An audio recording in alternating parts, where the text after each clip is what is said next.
the BCCI fight corruption in cricket. In fact, now let's cut across to a live presser which is happening where the Secretary General of Interpol is addressing the media. Okay, ladies, gentlemen, it's a pleasure to introduce Ronald Noble, who is the Secretary General of the Interpol and who is visiting us for the last 2 days. In the present age, where transnational crimes require multi-jurisdictional investigations, the need for international cooperation and coordination amongst the various law enforcement agencies is acute. Interpol, with 190 member countries, is in a unique position to provide this coordination, which it has been doing since 1923. We have witnessed some excellent work done through good coordination. And recent example was the diamond merchant case of diamond robbery case in Bombay, where a gang of 3 nationals of Mexican origin and 1 Venezuelan had committed a theft of 6.5 crores of diamonds from Mumbai and were en route to Hamburg, Germany.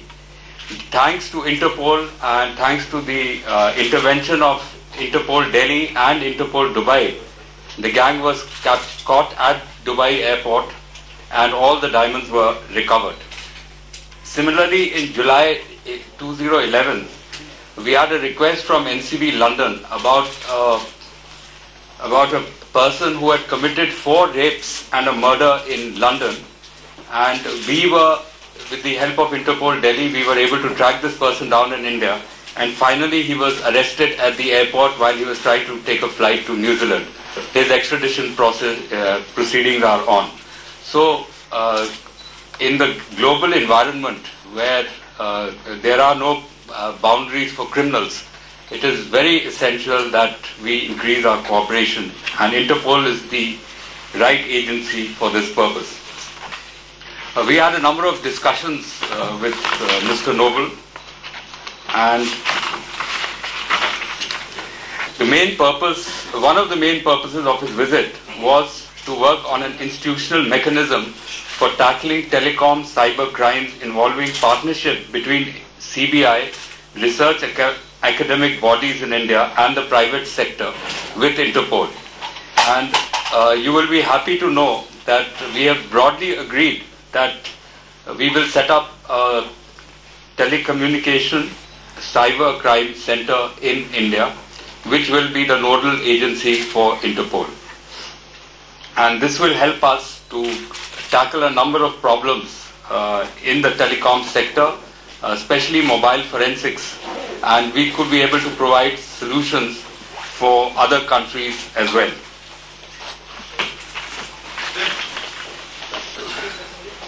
During discussions, it was also felt that the procedure for getting evidence, especially IP addresses, emails being sent from various countries, is a very cumbersome process, because every time we want to trace an email, we have to send a letter rogatory. So we are trying to work out a system where through Interpol we can get this information almost on time.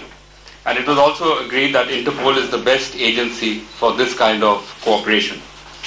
The Secretary General also visited the CBI Training Academy in Ghaziabad, and we showed him our facilities, including our cyber crime center, which is supposed to be one of the best. It is the best, I think, in the country, but it would be one of the few best in the world. And he has seen our facilities, and he was very happy with the academy. And we are already getting 1 Interpol training. The Interpol has given us 1 training where people will come from all over, or police officers will come from various countries which are members of the Interpol. And this first such training is going to be held in February 2012. And the subject is Challenges in Investigation of Corruption, Asset Tracing and Asset Recovery. Another important purpose of his visit was to explore a tie-up between ICC, BCCI and Interpol to strengthen their anti-corruption apparatus. In this context, the Interpol, with the support of FIFA, is coming up with a dedicated center at the Interpol Global Complex for Innovation in Singapore for promoting integrity in sports. So he has had talks with the ICC president and the vice president of the BCCI, and we hope that this would also go forward. The Secretary General has also offered India an opportunity to host a global Interpol conference in New Delhi in 2012. We will now try and see if we can make that happen. During his visit, he has met a number of very senior officials and important ministers of the government as well. Now I will request the Secretary General to address all of you. Good afternoon. I endorse all the remarks made by the Director. I wanted to just highlight the three major purposes of my visit as I see it. You know, and the world knows, that India is a leader in the telecoms area, telecommunications area.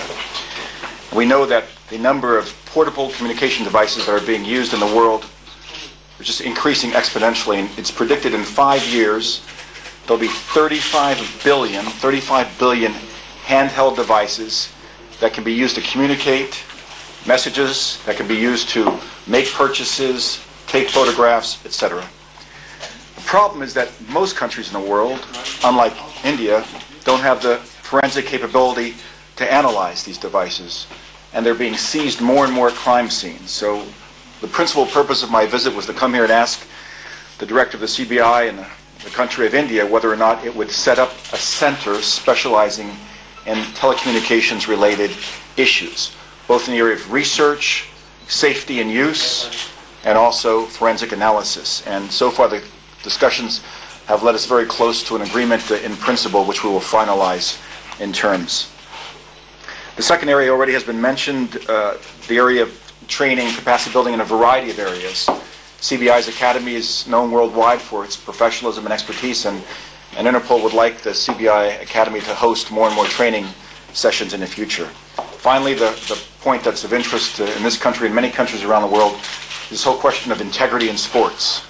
Interpol entered into a 10-year agreement with FIFA to help FIFA prevent their players and officials and agents from becoming corrupted in that sport.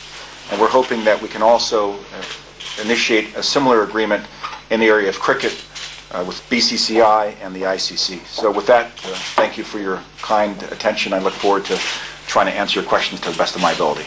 Thank you. Since the now floor is open to you, I request you to give your name and organization before your queries, and anyone wanting to ask in Hindi is most welcome. I think I'm good. 1 minute we will take questions only related to Interpol, NCB India, and Sir, this is Neeraj. Let's do it one by one. This is Neeraj Chauhan from Times of India.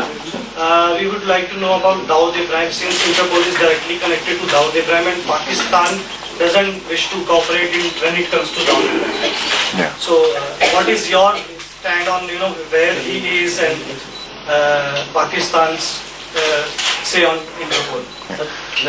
Sir हमने interpole को पूरे addresses provide किए हुए हैं कि पाकिस्तान में कहां पर है दाऊद इब्राहिम, और सिर्फ दाऊद इब्राहिम बात नहीं करें, मुंबई हमले की बात से भी तमाम जो टेररिस्ट हैं पाकिस्तान छुपे हुए हमने उनको एड्रेसेस दिए हुए हैं, उसके बावजूद उन पर कार्रवाई क्यों नहीं हो पा रही है?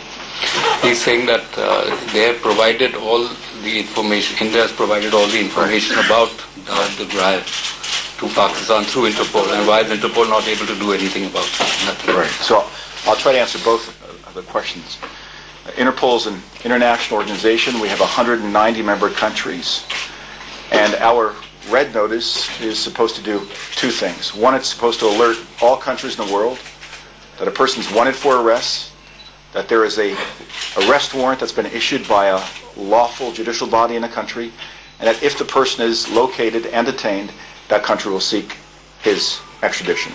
India has done that in the case that you've mentioned. India, I've been here 5 or 6 times, and every time I come here, I'm asked the same question respectfully by you. And Interpol is no stronger than its member countries. If member countries do not wish to turn over people who are in their country, sought for arrest, all Interpol can do is continue to ask and request that cooperation occur. That's the same answer I gave you the last time, and I hope I don't have to give you the answer again, because I hope the person will be apprehended and be brought to justice. Let